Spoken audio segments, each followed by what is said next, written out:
अब nasal chamber जो है पीछे की ओर कहां खुलता है, ग्लॉटिस में इसकी ओपनिंग होती है, और ग्लॉटिस का जो भाग होता है यह मतलब जो नेजल चेंबर होता है वह कहां खुलता है, फेरिंग्स में खुलता है।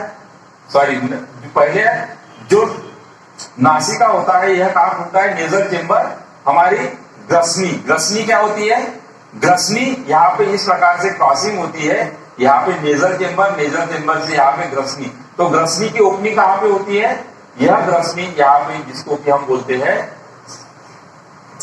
ग्लॉटिस, यहाँ पे होता है ग्लॉटिस। तो उस ग्लॉटिस या जिसको कि हम कंठ कहते हैं, आपने देखा होगा ना यहाँ पे ऊंचा ऊंचा सा थोड़ा सा ये होता है, तो इस कंठ में यह इसकी नेजल चेंबर की ओपनिंग होती है जिसको कि हम ग्लॉटिस कहते हैं।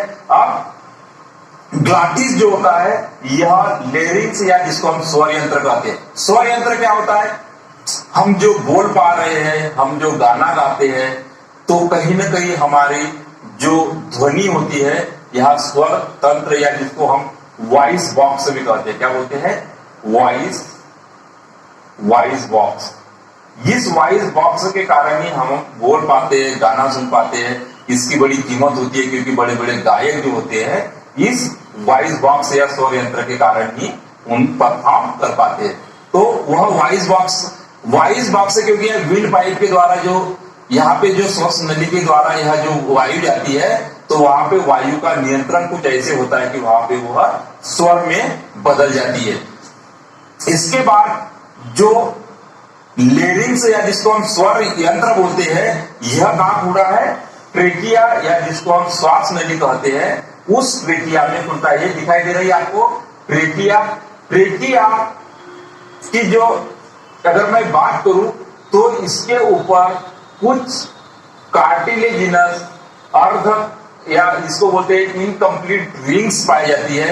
यह इनकम्प्लीट रिंग्स या अपूर्ण जो रिंग होती है या जो छल्ले होते हैं वह छल्ले इसको चिपकने से रोकते हैं, क्योंकि अगर चिपक गई तो हमारी सांस रुक सकती है। तो यहाँ पे प्रकृति ने कुछ इस प्रकार से इनकी संरचना बनाई है कि यह नली एक दूसरे से चिपक नहीं पाए, तथा यह अगर इसकी बात करूं कि यह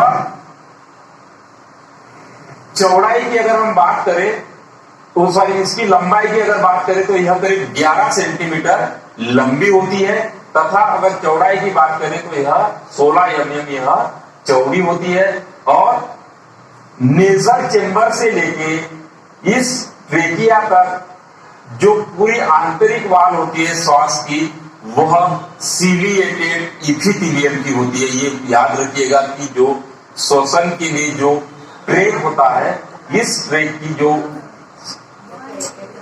इंटरनल जो वाल होती है वह कैसी होती है, इसके सीलिएटेड इपिथेलियम के द्वारा यह कवर्ड होती है।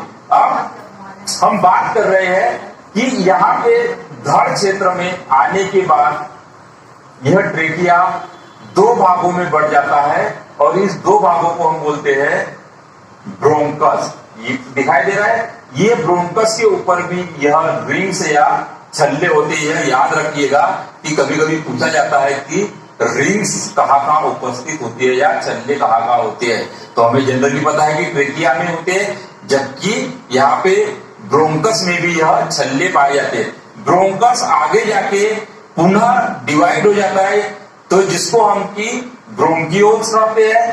ब्रोंकियोल्स अभी फेफड़े का रीजन चालू हो गया। यहाँ पे आपने देखा कि ट्रेकिया के बाद हमने डायरेक्ट फेफड़ा लिख दिया, तो फेफड़े में क्या क्या आ गया, यहाँ पे ब्रोंकस, यहाँ पे लिखते क्या, ब्रोंकस, फिर ब्रोंकियोल्स,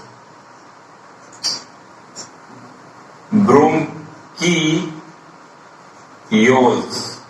उसके बाद ब्रोंकस, ब्रोंकियोल्स और वायु कोष्ठिका।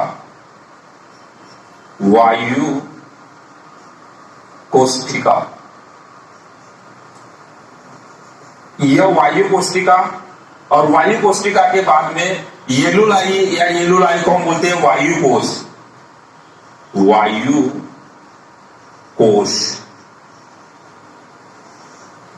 तो इस प्रकार से यहाँ पे यह एक श्वसन पथ का भी प्रमुख भाग यहाँ पे होता है। देखिए श्वसन अंग में आप प्रमुख लिप से लिख दीजिएगा नॉस्ट्रिल या नासिका छिद्र, यहां पे आप लिख सकते हो स्वर यंत्र, ट्रेकिया और फेफड़े। यहां पे इतना भाग सम्मिलित करिएगा। कौन सा नासिका, स्वर यंत्र, क्योंकि नासिका वेशम जो होती है यह नेजल से ये सब नाक के अंतर्गत ही आते हैं। ट्रेकिया और फेफड़े यह प्रमुख हमारे श्वसन अंग होते हैं। कौन से नासिका, स्वर यंत्र, ट्रेकिया और फेफड़े। यहाँ पे हमने जो चर्चा की थी यह एक इसका पूरा क्या है, एक रेस्पिरेटरी ट्रैक या रेस्पिरेटरी पाथ होती है कि जो हवा होती है वो किस प्रकार से वायु नासिका में आती है। नासिका में दो नॉस्ट्रिल होते हैं, नॉस्ट्रिल से यह नेजल चेंबर में जाती है। नेजल चेंबर जो होता है यह ग्रसनी के द्वारा यहाँ पे ग्लॉटिस में खुलता है। ग्लॉटिस जो है वह लेरिंग्स या स्वर यंत्र में जाता है, जिसको हम वॉइस बॉक्स भी कहते हैं। वहां से यह आगे बढ़ के ट्रेकिया में जाता है। ट्रेकिया दो भागों में बढ़ जाता है धड़ क्षेत्र में। यह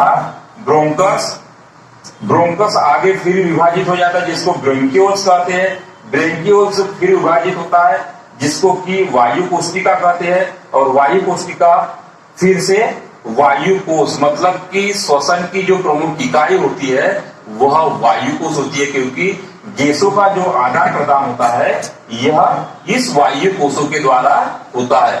वायु कोश अगर बात करूं तो यह एक अंगूर के गुच्छे के समान यहाँ पे दिखाई दे रहे हैं। इस प्रकार से यह होती है और यह गुच्छों के द्वारा इसलिए होते हैं क्योंकि यह श्वसन के लिए अधिक से अधिक स्वतः यहाँ पे यह प्रोवाइड कराते हैं या दिलाते हैं, इसलिए यह एकदम गुच्छों के तरह यहाँ पे दिखाई देते हैं। तो यह एक श्वसन का प्रमुख पथ या जिसको हम बोलते हैं रेस्पिरेटरी ट्रैक्स। अब हम थोड़ी सी चर्चा कर लेते हैं कि जो लंग्स होता है इसका स्ट्रक्चर किस प्रकार से होता है। आपको दिखाई दे रही है दो लंग्स होते हैं और यह एक गुलाबी कलर के यहाँ पे देखने में दिखाई देते हैं।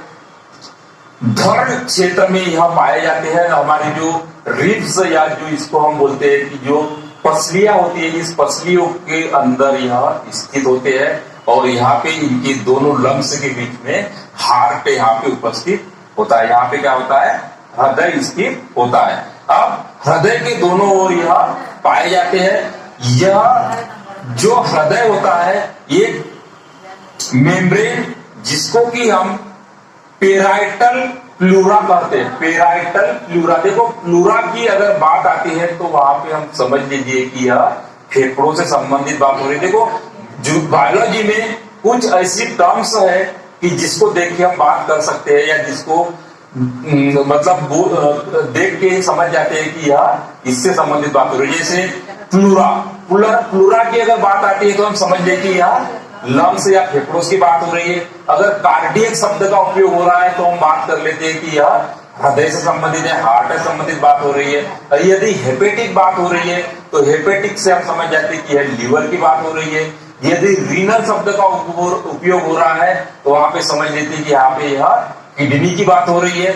उसी प्रकार यहाँ पे अगर मैं पेराइटल प्लूरा की बात कर रही हूँ तो यह पेराइटल प्लूरा जो होती है इस लंग्स के चारों ओर एक पतली यहाँ पे एक मेम्ब्रेन होती है या एक कवरिंग होती है जो कि पूरे लंग्स को यह चारों ओर से कवर किए रहती है। और इसमें यह लिक्विड या फ्लूइड होता है जिसको हम प्लूरा फ्लूइड कहते हैं, जो कि लंग्स के यहाँ पे जो मैकेनिज्म होती है, यहाँ पे फैलता तथा सिकुड़ता है, उसके फ्रिक्शन से यह इसकी रक्षा करता है। तो उसके बाद लंग्स को यहाँ पे अगर एब्डोमिनल रीजन की बात करें तो यह जो चारों तरफ से जो डायफ्राम होता है, यह डायफ्राम जो होता है यह थोरेक्स तथा यह धड़ वाले और जो एब्डोमेन वाला रीजन होता है उसको यह उससे अलग करता है। तो इस प्रकार यह एक लंग्स की संरचना। हम यहाँ पे एक चीज और डिस्कस कर लेते हैं कि जो वायु कोश या जिसको हम एल्वियोलाई भी कहते हैं, तो यहाँ विशेषता इसकी ये है कि इस दोनों फेफड़ों में इनकी अगर संख्या की बात करें तो 3 into 10 की घात 8, समझते हो कितना होता है?